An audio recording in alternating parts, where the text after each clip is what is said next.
Crypto products and NFTs are unregulated and can be highly risky. There may be no regulatory recourse for any loss from such transactions.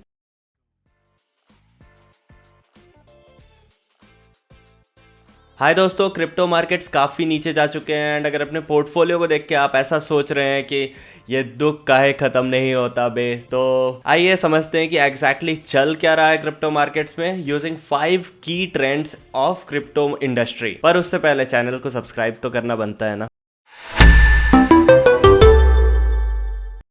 Starting with the first trend which is crypto markets भी बाकी सारे markets की तरह cycles में चलता है and अभी अगर एक्सपर्ट्स की माने तो हम 4th प्राइस इनोवेशन साइकिल में है। पर ये प्राइस इनोवेशन साइकिल है क्या?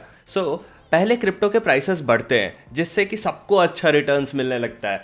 फिर लोग सोचते हैं यार मैं भी जाऊंगा, ज़्यादा से ज़्यादा लोग इकोसिस्टम में आने लगते हैं। फिर लोगों का और इंटरेस्ट बढ़ता है इसमें एंड जब इंटरेस्ट बढ़ता है और बहुत सारे लोग आने लगते हैं तो लोगों को आइडियाज़ आने लगते हैं कि अच्छा ये भी डेवलप कर सकते हैं, ये भी डेवलप कर सकते हैं, जिससे कि बहुत सारे startups and businesses and projects develop करने लगते हैं लोग।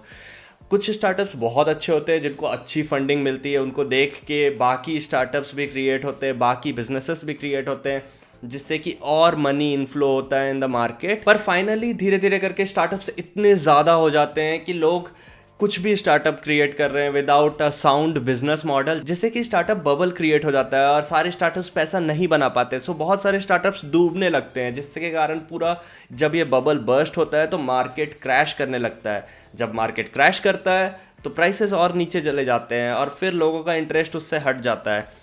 फिर बहुत दिन के बाद जब मार्केट रिकवर करता है तो फिर से प्राइसेस अप जाते हैं एंड ये cycle price, interest, innovation and startups, ये सर्कल रिपीट हो जाती है। So this is called price innovation cycle. और ऐसा नहीं है कि सिर्फ क्रिप्टो में होता है, बहुत सारे अदर मार्केट्स में भी ऐसा पहले हो चुका है। फॉर एग्जाम्पल अर्ली 2000s के टाइम .com बबल जब हुआ था तब जिन फाउंडर्स ने इंटरनेट को इग्नोर कर दिया था सेइंग कि यार प्राइसेस तो क्रैश कर रहे हैं, मार्केट ये पूरा बबल है, कुछ स्कैम है, इतना बड़ा नहीं होगा, they missed on the opportunity of creating a big social media giant, ecommerce, cloud computing etcetera, बहुत सारी चीज़ें मिस कर दी थी।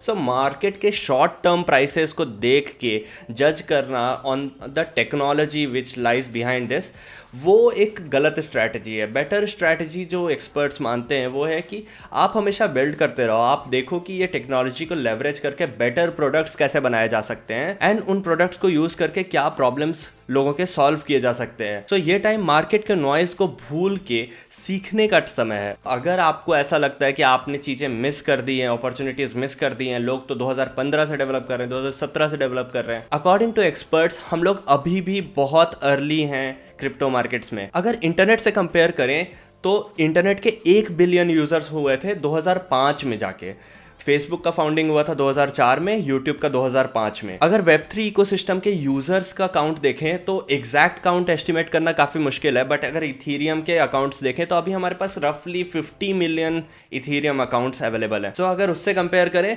तो एक्सपर्ट्स मानते हैं कि अभी हम लोग उस स्टेज में हैं जैसा इंटरनेट 1995 में था। सो कल का फेसबुक तो बना भी नहीं है एंड अगर आप ये वीडियो देख रहे हैं तो you are very early and you are well aware of the ecosystem. इसी के साथ moving on to the third trend which is कि Web3 Web2 के कंपैरिजन में क्रिएटर्स के लिए काफ़ी ज़्यादा बेनिफिशियल है। पहला, Web3 प्लेटफॉर्म्स Web2 के कंपैरिजन में क्रिएटर से बहुत ही ज़्यादा कम कमीशंस चार्ज करते हैं क्योंकि it's build for a community and community first aspect पहले आता है। फॉर एग्जाम्पल अगर आप OpenSea देखो which is a NFT buying and selling platform. NFTs are basically non fungible tokens. हमारे दूसरे वीडियोस में आप उसके बारे में और जान सकते हैं। वो सिर्फ 2.5% कमीशन चार्ज करता है। यही अगर आप Web2 के कंपेयर करो तो एप्पल स्टोर 30% तक कमीशन चार्ज करता है, वही यूट्यूब अराउंड 40% चार्ज करता है एंड मेटा तो अराउंड 100% तक चार्ज करता है। एंड दूसरा बेनिफिट के Web3 में, ऑल्दो ये नया है इसलिए, बट स्टिल क्रिएटर्स को बहुत ज़्यादा पैसे मिलते हैं compare to Web2। So and on average a Web3 creator earns about $174,000 on an average. वही अगर आप कंपेयर करो इसको Web2 के सिनेरियोज में तो Spotify अराउंड $600 पर क्रिएटर पर आर्टिस्ट पे करता है, यूट्यूब अराउंड $2.47 पर चैनल पे करता है एंड मेटा तो 10 सेंट्स के अराउंड पे करता है पर यूज़र। सो इससे प्रॉब्लम क्या होती है कि क्रिएटर्स को ना कंट्रोल मिलता है ना उनको पैसे मिलते हैं, and they have to go find their own sponsors for getting paid. So वेब3 ये सारे प्रॉब्लम सॉल्व कर रहा है एंड आगे और भी इफिशिएंट मेथड्स होंगे जो इनको सॉल्व करेंगे। Coming to the fourth trend which is कि अगर आपको ऐसा लगता है कि यार क्रिप्टो तो सिर्फ इंटरेस्ट मिलता है, वहाँ पर पैसे कमा सकते हैं and it's like a gamble, तो ऐसा भी नहीं है। क्रिप्टो को यूज़ करके या ब्लॉकचेन को यूज़ करके real world applications and real world problem solve किए जा रहे हैं। अभी वर्ल्ड में सिर्फ 20% लोगों के पास बैंक्स का एक्सेस है। अगर हम डिसेंट्रलाइज्ड फाइनेंस या क्रिप्टो का यूज़ करें तो बहुत सारे लोगों को इन अ ग्लोबल स्केल हम लोग फाइनेंशियल इंक्लूजन प्रोवाइड कर सकते हैं। और ये सारे benefits emerging markets like India, Brazil, Indonesia, यहाँ के लोगों के लिए स्पेशली ज़्यादा बेनिफिशियल है compare to the developed nations. वहीं अगर डाओज की बात करें which are decentralised autonomous organisations, meaning कि एक ऐसी ऑर्गेनाइजेशन जहाँ पर भी कोई भी एक सेंट्रल अथॉरिटी नहीं है एंड लोग एज अ कम्युनिटी ज्वाइन करते हैं एंड स्ट्रेंजर्स साथ में आके कोलैबोरेट करते हैं। So this can help in democratizing the large organization और बिग टेक ऑर्गेनाइजेशंस और एनी अदर ऑर्गेनाइजेशंस। डाउज अभी भी बहुत ही नेसेंट स्टेज में एंड गवर्नेंस के लिए काफ़ी सारी चीज़ें डेवलप हो रही हैं and there are platforms like Aragon जहाँ पर आ जाके आप बहुत ईजिली अपना खुद का डाओ क्रिएट कर सकते हो। एंड अगर आपको कंपनीज की तरफ से देखना है कि वो क्या कर रही हैं, वेब3 की existing companies real world impact कैसे क्रिएट कर रही हैं, तो मैं कुछ कंपनीज का एग्जांपल लेना चाहूँगा। गोल्डफिंच एक ऐसी कंपनी है जो बिना कोलैटरल के डिसेंट्रलाइज्ड वे में लोगों को लोन्स प्रोवाइड करती है। हीलियम एक ऐसी कंपनी है जो बड़े बड़े टेलीकॉम ऑपरेटर्स को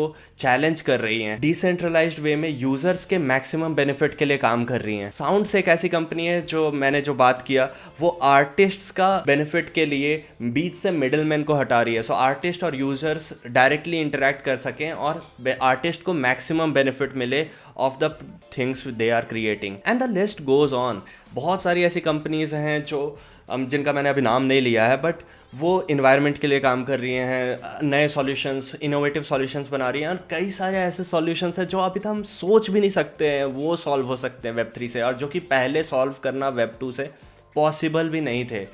लाइक एक्सपर्ट्स की माने तो दे से कि we have barely even scratched the surface of वेब3। फिफ्थ एंड फाइनल ट्रेंड कि चीज़ें तो बिल्ड हो रही है बट कहाँ बिल्ड हो रही है, कौन बिल्ड कर रहा है, कौन से प्लेटफॉर्म में बिल्ड हो रही है। सो इसका आंसर है इथीरियम ब्लॉकचेन। इथीरियम ब्लॉकचेन अभी भी लीडर है इन स्मार्ट कॉन्ट्रैक्ट प्लेटफॉर्म्स के लिए। What is a smart contract, again हमारे प्रीवियस वीडियोस में आप चेक कर सकते हैं। अगर हम मेटावर्स में होते तो शायद आप फेस टू फेस पूछ पाते कि अच्छा ऐसा क्यों, इथीरियम ही क्यों।